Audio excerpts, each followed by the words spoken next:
Hey, it's your girl Sadie's, host of the Black Millennial Mom podcast, and I'm so glad you're here. If you're a millennial mother or father, this podcast is for you. We talk about the real struggle the parenting journey comes with, and these conversations tend to get a tad bit spicy. So this is a space where parents can be themselves and may use some colorful language, if you know what I mean, from time to time.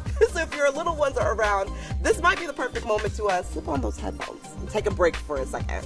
Other than that, sit back, relax, and enjoy the conversation. Welcome to the Black Millennial Mom podcast. Yeah, she's a Houston native, a double XL 2022 freshman, BET Cypher Slayer. Yeah. Y'all make some noise for my girl, Ken the Man in the building. Hi, honey. Hi, baby. Hi, friend. What have you been doing? You've been out here since yesterday. Yes. What an actual show. You ended up doing a show, but you were just supposed to host it, right? Yeah, I ended up performing because I just love the ladies. Did they just talk you into it? They really did. They kind of bullied me a little bit. I was like, you know what? I'm outnumbered. Let me just go ahead and do it at this point, right? Yes. So this is now your second time, if I'm correct, you being in the Denver. Yes, ma'am. Talk to me about the difference from the first time to this time for you. Well, it's just always amazing. I always say that everybody that bring me out here is so hospitable and just so, it just make me feel like I'm at home. They take care of us, make sure we got food, make sure we got that's my right. You can say it. Yes. So I just feel like I love it here every single time, no matter what the outcome is. It's just beautiful to be here. I got a really good following, I feel, out here, and it's crazy to me. Just the ladies are rocking with you. Coming from Houston, and it's been like they know me in Denver, and then like I said, they know my whole catalog. So it's beautiful. It's That's amazing. Fire. Yes. Now, I want to get into something a little bit personal, Ken the Man. Now, a lot of people who are just getting familiar with you don't know that you got a whole son in these streets. Sweetheart, a whole son. You a mother. Yeah, I'm a mother. I'm a mother. A 9-year-old mother, too. See, I just had my baby. He's 2.5-year-old. And so when I was like, yo, she said about it in the cypher, I want to dig deep into this. Yes. Motherhood as an entertainer, a female rapper. What is that like for you? Because it's different. Feel like I got my baby out of the way. Like, so my baby is older, so he's more like independent phase. He's not like I need mama for everything. It's like now I can make my own noodles, now I can make my own cereal, and I can so it's kind of like it's not as much of a struggle, which I'm so glad. You're blessed. Girl, I didn't want no more kids. First of all, I didn't want no kids. Let's start there. But then now I want a baby.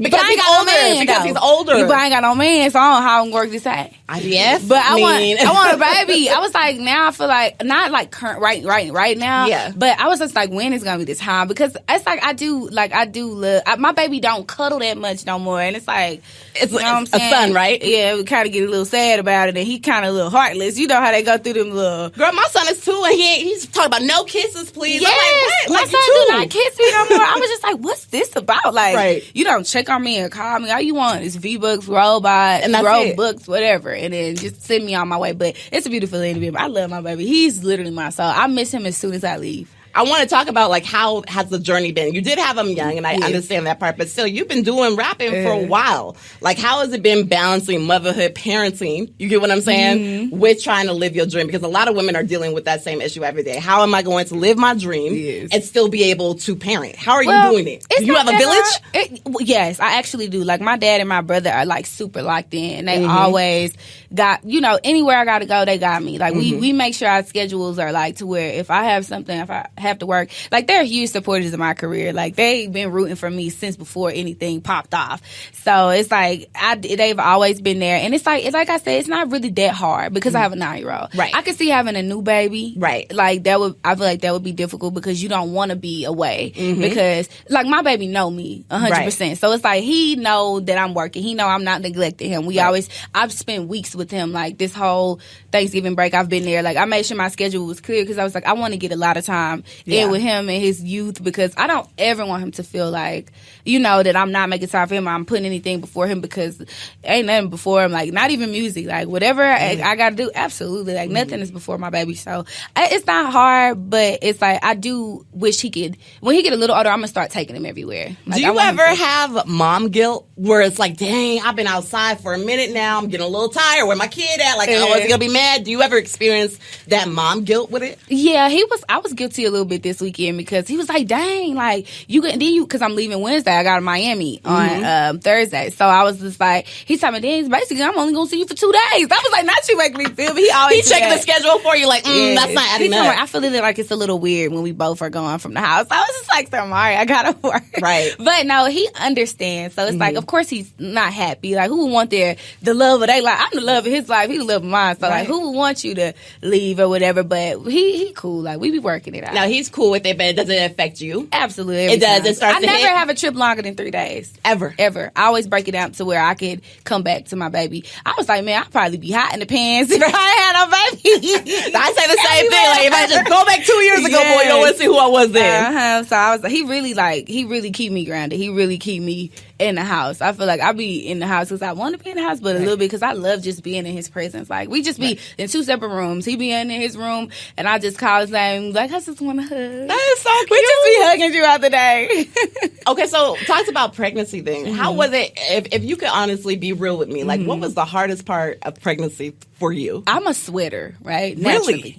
Naturally. Okay. So when I got big, and them ankles started swelling, and I started getting hot all the time, and it was uncomfortable towards for me the end. It was towards the end. It was the worst. It's like I had a little waddle. Everybody know I'm real short. So it just was like that. I feel like that was when I was starting to get super hot. And then he broke me out in my forehead. I was like, nah, he got to get out of here, man. He fucking shit up. Oops. It was, you're fine. It's real life, and we understand.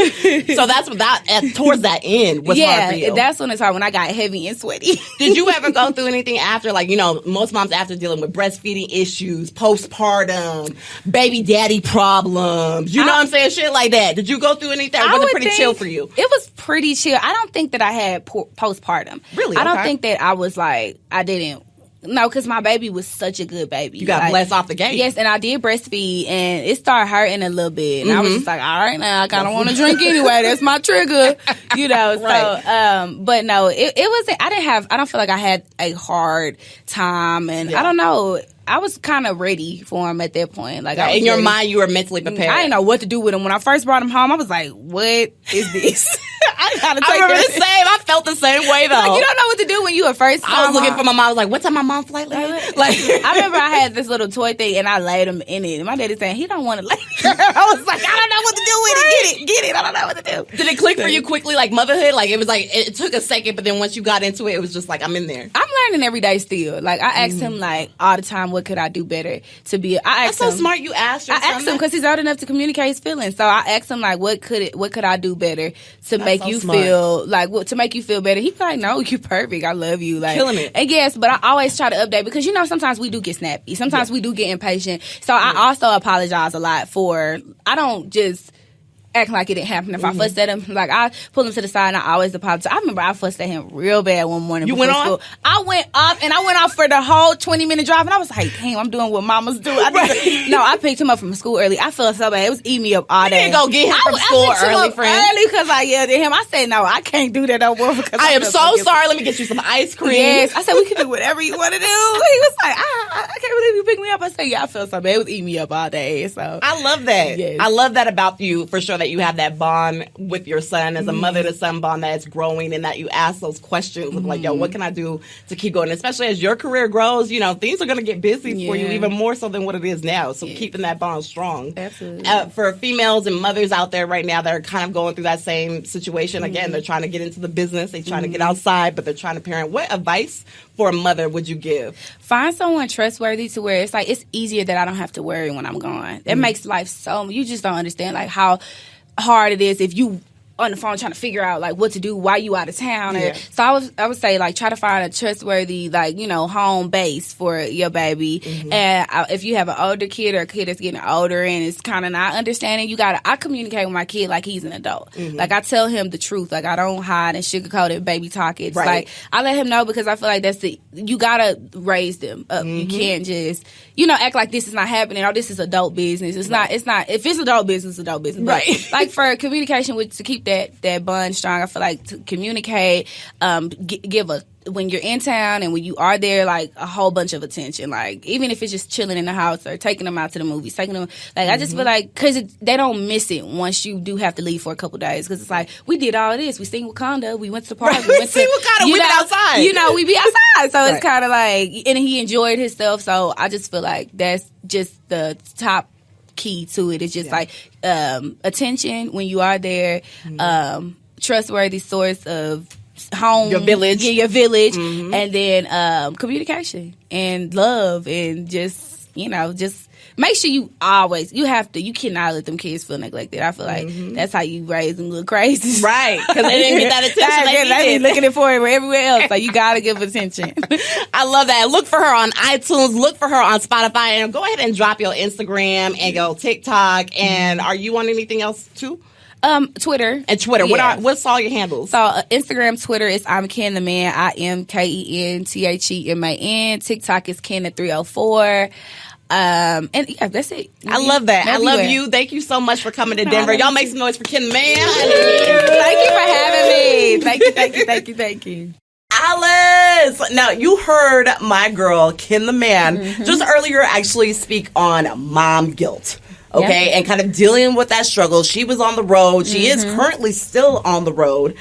She spends days away from her child. I get crazy when I'm like maybe 2 hours away. I start feeling that pressure of like, oh my God, like maybe I need to get home. Right. Maybe I've spent too much time in Target. Am I doing the right thing here by being outside? I know that you deal with moms who kind of go through this issue. What are the solutions to this? Yeah, so mom guilt, parent guilt is really prevalent in our society. So I think it's important really to give ourselves grace, right? Like as parents, we have a lot of hustle and bustle, busyness in our lives, right? Things to juggle and manage. And so being graceful with ourselves, being able to kind of take a deep breath and say, hey, right, like I'm doing the best that I can, right? And I'm good enough. I'm a good enough parent, right? I'm still learning. I'm still growing. Yeah, that part. And it's an everyday hustle. Trying to tell yourself this, right? So is it something that you have to take day by day, or does it eventually go away? Because I'm ready for that to go away. I want to be outside, Alice. Day by day, right? I think day by day, and even talking to, right, like parents who have older kiddos, right? It's like parenthood never ends, right? Like even at 18 years old, when kids move out of the house, right? It's constant. Now, have you dealt with moms who are, have kids that are older and they're still really all the way up into the teens? Until adulthood, right? Alice. Yes, adulthood, right? And so I think as a parent, we're constantly learning and growing and shifting. And so it's so important for us to really take, into consideration like self-care, mental health, right? Yes. And the impact that can have, especially if we are already struggling with underlying issues of anxiety and depression, right? That already the guilt that we're feeling, it can be exacerbated if we're already struggling with any kind of other mental illness. So it's important to embrace, the resources that we have, right, to really be able to move forth and feel confident in our ability as a parent, because we're always being challenged, right? Like when we think we know, when we think we're like, oh, I got it down, then it's like, oh, no, I don't, right? The kids, and they're constantly growing and shifting and changing, and developmentally, right? Kids grow constantly, our brains don't develop until we're 25 years old. Wow. Right. And so I remember taking this conscious discipline course, and I have a background in early childhood infant mental health and learning about prevention. And I remember walking into this space, and the instructor had all these tasks. Right. And then they were like, okay, look at these tasks as an adult. Can you complete all of these? And we were just looking around the room, and we're like, being on time and all these different things, right? And they were like, we expect children to do this. Wow. So we need to take a step back, right? And as parents, right, like a moment of just taking a deep breath. That's the key. So, taking a deep breath. And so when I taught a parenting class, it was called Incredible Years. It was really powerful. But we would teach parents star breathing. So stop, take a deep breath, and relax. And I've noticed that even with myself. So that I have patience tattooed on my wrist because I literally have zero. Is a virtue. But taking moments to just take a deep breath is really key too. Like, hey, everything's going to be okay. Right. Everything's going to be fine. Right. Taking a deep breath before we react, right? Because oftentimes it's like if we're feeling triggered and anxious and then we're being reactive towards our kids because they have a behavior. But I think also what is very powerful is being able to repair that, right? Like, hey, I'm sorry, I raised my voice and I yelled or I got frustrated, right? And being able to make that repair is so important. And that's a strong point there, too. I brought my good Judy in, Alice West-Goers, okay, from Therapy Counseling Services. She's here to kind of save the day and kind of give us some advice as moms as we go every day and kind of deal with what some of the stuff Ken the Man was actually talking about earlier. Another part to that where you said taking that breath and just taking a moment to kind of pace yourself out. It doesn't just have to be dealing with mom guilt. You just mentioned that even things where you're getting frustrated with your children, you know, when you instantly snap, I have those moments all the time. I'm going to be honest. It's a 2-year-old. Yeah. I have a toddler. So they're explored too. Kids are like, hey, world, look at me. I'm here. Exactly. Yelling, right? Raising their voice. I actually visited my best friend and god twins for a couple weeks, and it was just so much joy. But, like being able to sit in that space, and it's like, this is busy. There's a lot going on. Right? All the time.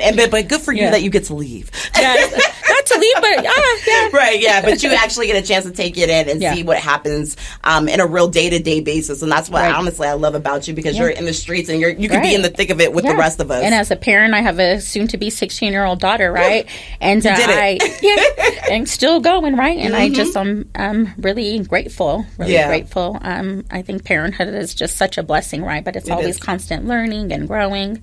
And you know, Ken the Man actually talks about this part too that really kind of touched me too. She was talking about a village. Yes. And for someone who moved to Colorado and being from California, I don't have that village. That doesn't look like the same as it would if I was in California. Right. And I know that you've talked to moms about the same issue, and I'm not alone in that struggle and in that process. Like, what do we do? What are some resources where we can go to kind of reach out or I guess develop it, if you will? Right. Well, I would say kind of, local, what are like community resources? Are you a church member, right? What are other parents that you connect with, right?